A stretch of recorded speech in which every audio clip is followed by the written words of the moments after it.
Haiti Biz News Show, Monday to Friday, bringing you news that's going to keep you informed, engaged, and reacting in the most optimal way for your business, investment, and entrepreneurial activity. Today is the 7th of June. Let's talk about it.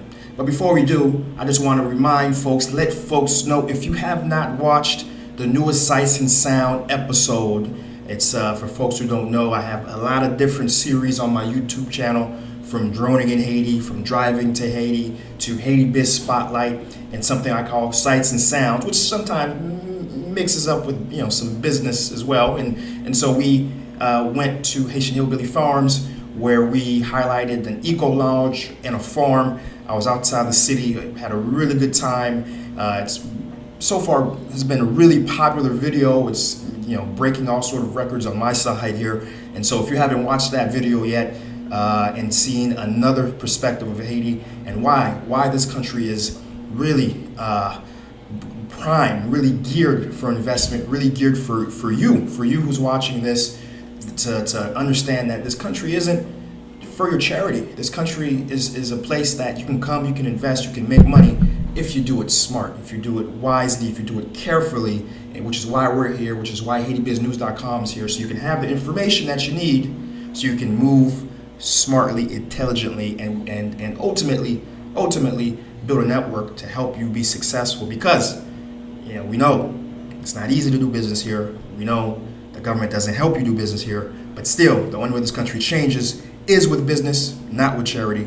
And so it's my mission to share news, provide a guideline, and provide this information so there can be more things that exist in this economy, like Haitian Hillbillies Eco Lodge, which is doing tremendously good work on so many levels. And if you haven't seen that video, go check it out. The link should be somewhere up here and definitely within the descriptions.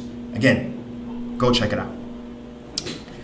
So today's episode, we have a few different stories. I know I've been doing my lives recently, so if you haven't seen the lives, do check those out too. I had some really good topics. So this is the first episode. We've been back and been able to do it more in a more traditional sense. And we're going to stack you. First time I'm doing 3 stories, usually instead of my usual one. And, let's start with the good news. Let's start with the good, the bad, and the ugly, right?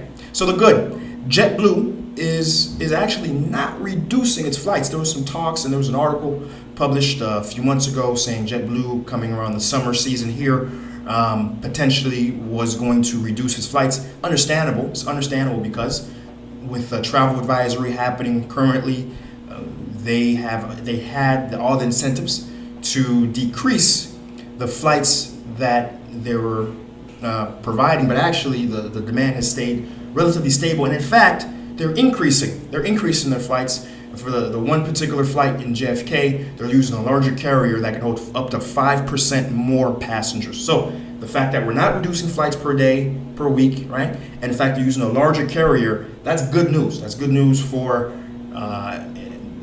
for many sectors of the economy, because at the end of the day, a big part of how money gets in this country is through people coming in physically and spending their money. So that's good news. That's good news. So I had to report that. Jetblue, we appreciate you for being an airline that has really provided folks a very cost-effective way to come in the country and being a very consistent economic partner for Haiti. So we salute you, Jetblue, right? So next story, the bad. 0.4 GDP growth.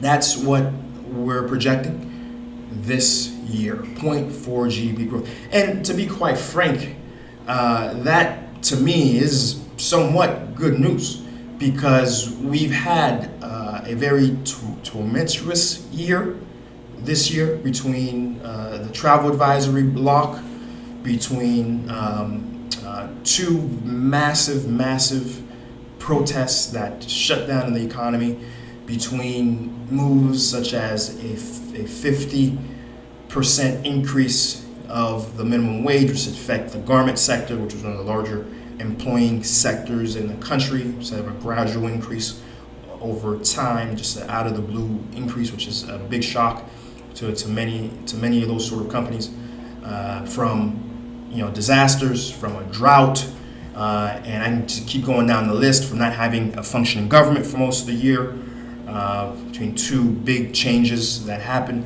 We can go down the list.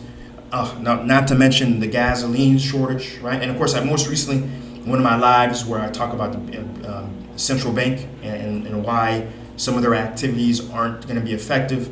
Those same talking points, I haven't seen that yet, go check it out. Those same talking points can be copied and pasted here to why we're seeing a 0.4 GDP growth. So again, all those things actually I thought we were going to be in the negative, to be quite frank with you. And that still may happen for this year because as I'm talking to you now, it's on the eve of a scheduled nationwide protest for the same reasons that the other protests occurred. And that's scheduled for this Sunday. So we're a lot of business folks, a lot of normal people are just holding their breath to see how ultimately that shapes up, and hopefully it doesn't cause another countrywide shutdown for multiple days. We'll see. But if that does indeed happen, that is going to affect these GDP numbers, right? And so and bear in mind, though nominally we had growth, but in real terms we had a decrease because the GDP growth, the population growth rate for the past year was 1.5. So if your population growth rate is increasing by 1.5% and your GDP is at 0.4, it's not keeping up with the growth of your population, and meaning your wealth per capita, wealth per person, has actually decreased, right? So, while the nominal GDP has gone up, the wealth per person in the country has gone down vis-a-vis last year, right? And which is a tremendous problem, okay? There's not much more to say. We know what needs to be done, right? We've talked about it in many other videos. There needs to be a greater emphasis on national production, or there needs to be a greater emphasis on improving the business climate, making it easier to register one's business, cheaper. There needs to be, a greater emphasis on security, rule of law, and of course, significantly less corruption, right? So all those things need to occur before we're going to see even a point percentage in real increase. And of course, there isn't a single politician in the country that's really galvanizing that the sort of support needed to actually implement that change. So we're not expecting to see any real substantial change in that environment anytime soon. That's just the sad fact reality of it, right? So that's the bad. Now let's talk about the ugly. 800 metric tons of free rice is coming from Taiwan. I'm just let that sink in. 800 metric tons of free rice is coming from Taiwan, okay?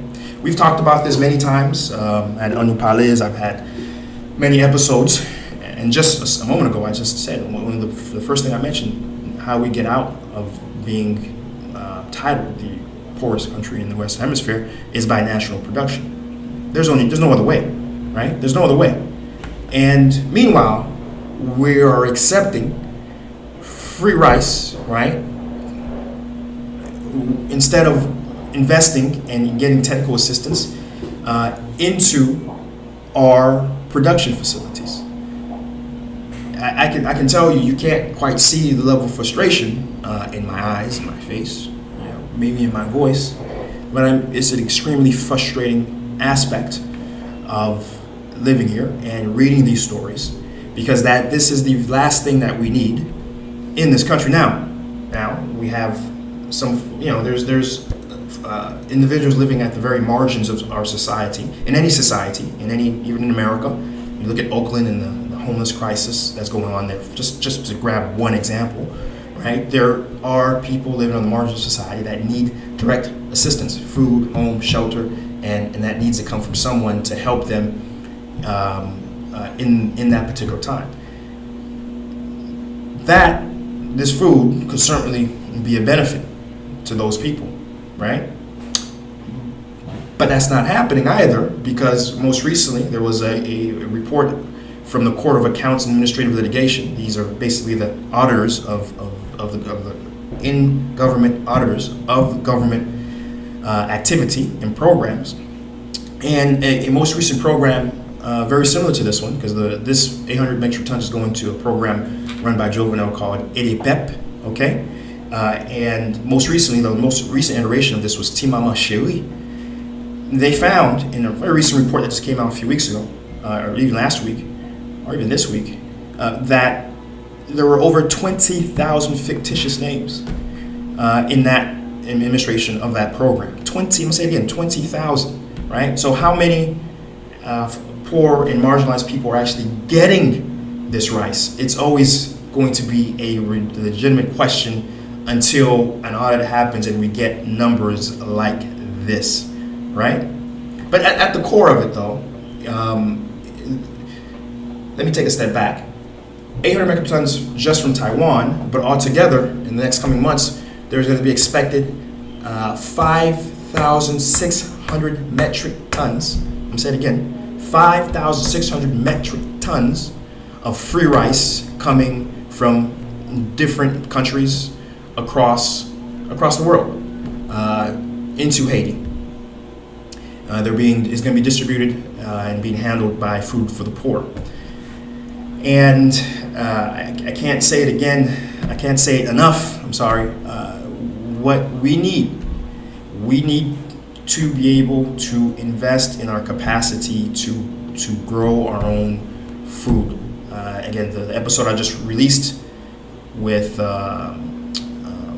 Haitian Hillbilly shows that we have so much land available. We have the capacity to produce our own, and yet there is just so little access to funding, access into support for folks like that. I mean, the man's sitting on 50 acres just on what we showed, but altogether 100 acres worth of property, which if the resources that are going to getting free rice was instead diverted into activities like this, like Haitian Hillbillies institution, or we had an episode with Montsel's many acres of land as well, and we can go down the road, down the list in terms of just places that are already we're not talking about new ventures, we're talking about places that are established places that are sitting on many acres, could get access to funding.